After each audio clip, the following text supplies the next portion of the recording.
Do you like chess? Do you like epic plot twists that dramatically alter the course of the story? Or do you like to see amateurs do stuff that only amateurs can do? If you said yes to any of the above questions, then oh boy do I have a video for you. In my 1 year of playing chess, this is one of my favorite successes thus far. And get this, it's not even a win, it's a draw. So, our opponent today is Bastien Lee from France. Now, whose name I was gonna blur, but honestly, I don't remember how to do that. To the two people watching, please don't harass the guy. Of course, we played well and it was a respectful match between two beginners, so it's nothing to get mad about. We begin with d4, the queen's pawn opening. I'm an e4 guy myself, but all power to him. I played my only prepared response to d4, knight f6, setting up the king's Indian defense. c4 and d6, anticipating this pawn push, followed by e3 and g6. D All good. 800 elo chess see some solid logical openings. Then we have knight c. Oops, wrong one. We have knight c3 and bishop g7. Please bear with me for a second. Recently learning chess notation. One, we have knight c3 and bishop g7. Please bear with me for a second. Recently learning chess notation. Knight f3, developing his knight. But I thought to myself, I'm black, right?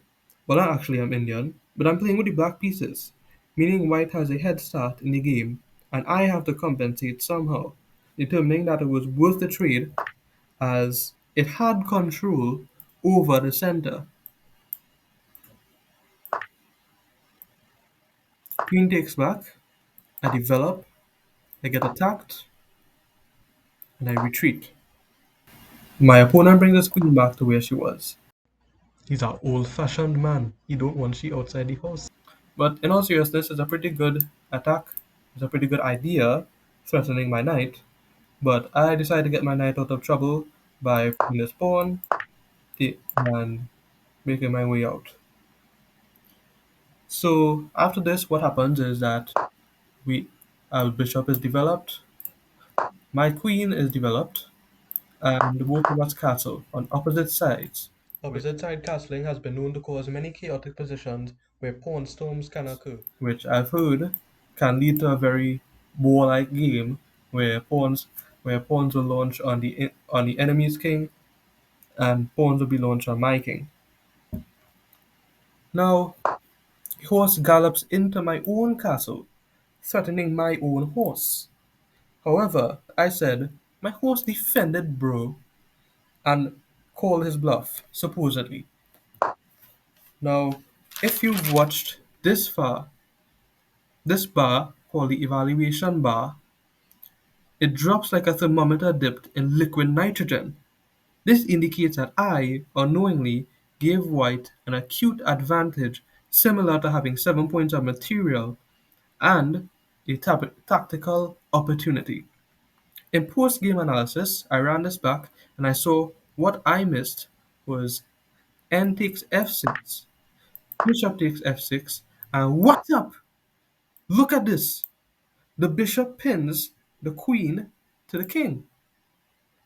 Now, you might be wondering, how exactly is this a pin?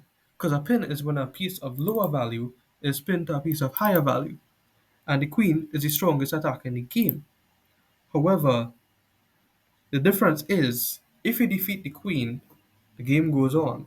But if you defeat the king, the game is over. Luckily, that sequence never happened. Instead, what happened was I pushed this pawn, and he pushed a pawn himself. And the evaluation goes back to the way it was because I have an opportunity to move my queen out of the way. However, I don't do that. Rook h to e8, centralizing. Bishop b2, developing. Queen e6, also developing my queen, but unknowingly falling into the same trap which I missed earlier, which is knight takes f6, bishop takes f6, and bishop to g4, pinning my queen to my king, which means that she cannot move, otherwise the, the king would be captured, which cannot happen in chess. I literally can't make any move right now besides taking the bishop. So instead, what I do is I play bishop to g5, simply just went through something, and I lose my queen for bishop. As you can see in this position, I'm down 6 points of material, and a position similar to the one that I would have gotten into before. I faced myself in the eerie darkness and asked myself, the game is lost. Shouldn't I resign? But then I remembered something. A saying from the number one chess teacher, Levi Rosman. Levi Rosman. And that saying was, never resign. Play the game out. Let them checkmate you. I figured, I may not make it out of here alive, but neither will my opponent. It's round 19 and the queen swoops in, indicative of the fact that there is only one queen on the board and it is not mine. I save my bishop and watch as my opponent pushes the pawn, which gave me an idea. Look at where the queen is perched. Look at where she can go. Through the e3 and f2 pawn and along the fourth rank. I think to myself, I may not have a queen, but I am inevitably up against a queen. So what can I do to this queen to neutralize the threat? Now I don't have a light squared bishop, so this diagonal cannot be closed by me anytime soon. But I search for a way to close the fourth rank. Do you happen to see a way in which the fourth rank could be closed? I'll give you a second. But I found it. F5, now attacking every square of the fourth rank. The queen can only be saved by an exit into the center of the board, but alas, it does not occur. H5, pawn seals any entry the queen had to my castle. But white was clever. G4 on the board, looking to send my pawn to the shadow realm. But I could attack back. So far, my pawns have completely stormed the position, and progress continues with e4 played here, attacking the queen. The queen pressures my pawn with queen f4, but no, no, no, she doesn't know she's sealed tight. My e4 pawn attacks her only escape square, meaning she can never return. My pawn is guarded, and infiltrating on this side of the board is completely fruitless thanks to my bishop and rook defending this side. You may notice the advantage is still widely in white's favor. That's because what white lacks in queen safety and king safety in a sense, it can make up with in excess with material advantage. How my bishop, knight and rook are doing their best here. But these armchair rook and bishop are sitting in the back here and ain't doing shit.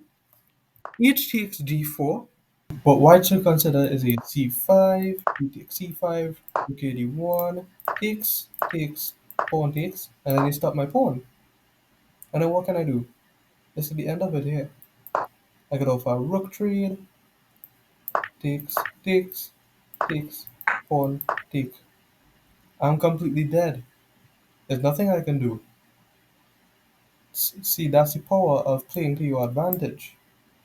But no.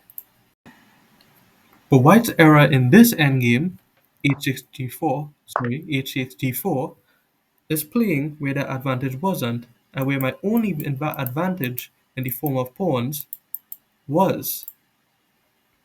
So what instead happened was pawn takes, I bring my rook activating it here. Pawn takes again, and I risk getting my rook attacked, but how much would it matter if I counterattack the queen with my pawn? Not to mention, a rook near a fairly trapped queen would be problematic. Scratch that. Rook near a fairly trapped king would be problematic. So, the queen slides, and I capitalize on my rook. The queen cannot capture the rook because it is defended by the pawn, and it cannot capture the pawn because it is defended by the bishop. Double rooks, and it's clear. The queen is dead. Rest in peace. Some shenanigans occur before I finally get the revenge I never knew I wanted, and that moments ago have seemed almost impossible. I begin by landing a check on the king that is completely trapped. Were it not for the queen, this would be checkmate. But because the queen is here, I can finally get my opponent with the same trick he got me with just many moves ago. And I'll go back to the position actually. This very position, where the queen was pinned to the king and was forcefully taken from me. The queen is now pinned to the king once more by my rook. I leave the option up to the queen whether or not it wants to take me or wants me to take it. But the queen exiles herself in front of the king for his own safety. But it doesn't last long because I immediately counterattack by taking the queen with my rook. The king moves over right into checking territory for the bishop, which I capitalize on. It moves forward, and this cements the game as a forced draw. As you can see here, 0.00, there is no advantage to either side. Neither side will win, neither side will lose because of rook h4 check, king goes to g2, rook, rook g4 check, king goes to h1, repeat once, repeat twice, repeat third time.